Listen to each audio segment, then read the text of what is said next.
अब जो है हम डिंगलियम पॉइजन स्टार्ट कर देंगे, इनकी डिंगलियम लाइक स्टेट आएगी। अब इसमें जो है ना, इस ग्रुप में जो पॉइजन है वो है धतूरा, Atropa belladonna, Hyoscyamus, niger and Cannabis indica. अच्छा, अब जो है ना एट्रोपा बेंगोडोना, यहाँ से हम एट्रोपिन ऑब्टेन करते हैं और इस तरह के ग्रुप में जो है ना एट्रोपिन लाइक सिम्टम्स आते हैं, इसलिए एट्रोपिन यहाँ पे इंपॉर्टेंट है और वो हम फार्मा में कर चुके हैं। अच्छा, अब जो धतूरा है ना, इसके आगे से जो है 2 टाइप्स है, धतूरा एंग्बा एंड धतूरा नाइगर। ये एंग्बा है एंग्बनिज्म से वाइट फ्लावर प्लांट, एंड धतूरा नाइगर जो है वो ब्लैक और पर्पल फ्लावर प्लांट है। और इसका जो फ्लावर है दैट इज बैंग शेप फ्लावर, और जो फ्रूट है दैट इज़ फेल्कम विथ थॉर्न्स ऑन इट। अच्छा, अब जो नेक्स्ट चीज़ है वो है कि इसके एक्टिव प्रिंसिपल। अब एक्टिव प्रिंसिपल्स में जो है ना ये अंकनोइड है, अंकनोइड इसके एक्टिव प्रिंसिपल अंकनोइड, उसके साथ एट्रोपिन, हायोसिन, स्कोपोलामाइन, इस तरह के।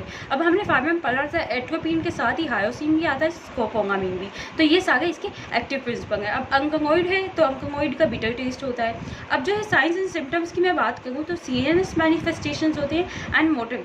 अब जो सीएनएस मैनिफेस्टेशन है ना वो एट्रोपिन लाइक उनके सिम्टम्स है, जैसे ड्राई एज बोन। एट्रोपिन हमने जो पढ़ा था फार्मा में कि एट्रोपिन के जो सिम्टम्स होते हैं वो यही होता है कि जो है पैरासिम्पैथेटिक से ऑपोजिट होते हैं, तो वो dry as bone, red as beet, mad as hatter, और blind as bat, hot as hare, और जो है डायमेटेशन ऑफ प्यूपिंग, ये सारा हमने एट्रोपिन में किया था। और एट्रोपिन जो है क्योंकि ये ऑपोजिट टू पैरासिम्पैथेटिक है, सिक्रीशंस को रोक देता है।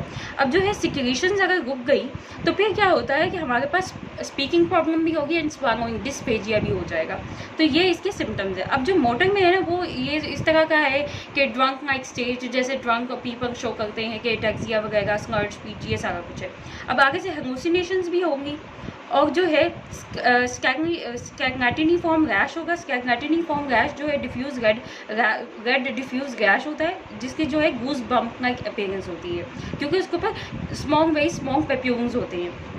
तो ये जो है ये इसके साइंस एंड सिम्टम्स है। अब जो है फेटम डोज है दैट इज़ 100 to 125 सीड्स, और मीथम डोज जो है दैट इज़ वेरी इंपॉर्टेंट कि अंकनोइड अगर ले गए हैं तो उसकी जो मीथम डोज है ना तो वो 60 milligram for adult and 4 milligram for children है। और फेटम पीरियड जो है ना दैट इज़ 24 आवर्स, और जो है डेथ इमीडिएट होती है अगर अंकनोइड ले गए हैं।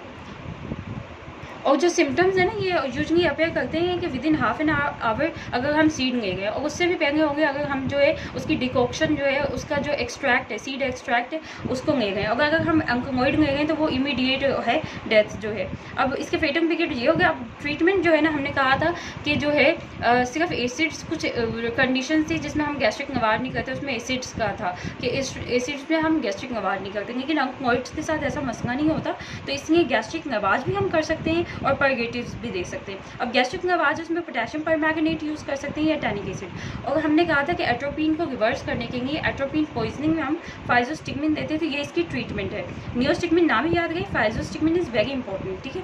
ये 1 to 4 milligram for 1 to 2 hours, और जो है नियोस्टिगमिन 2.5 मिलीग्राम एवरी 3 आवर्स हम देते हैं। और मेडिकल लीगल सिग्निफिकेंस इतनी ये है इसकी, ये कि ये रोबरीज में यूज़ होता है, रोबरीज से पहले, और रेप इस तरह की कंडीशन में, और रोड पॉइजन है के ट्रैवलर्स को दिया जाता है, और फिर रोबरी, पिक पॉकेटिंग वगैरह होती है। इसके अलावा abduction of children, abduction of women, ये सारा है। इसके बाद जो है एक्सीडेंटल इसके केसेस में कि ईटिंग द फूड और सीड एक्सीडेंटली, और एफिडियाजिक है, या फिर टू गेट हाई, कंट्री निकल के साथ ऐड कर देते हैं। तो ये इसकी मेडिकल लीगल सिग्निफिकेंस हो गई। अब सारा जो डिंगलियम पॉइजन है ये हो गए।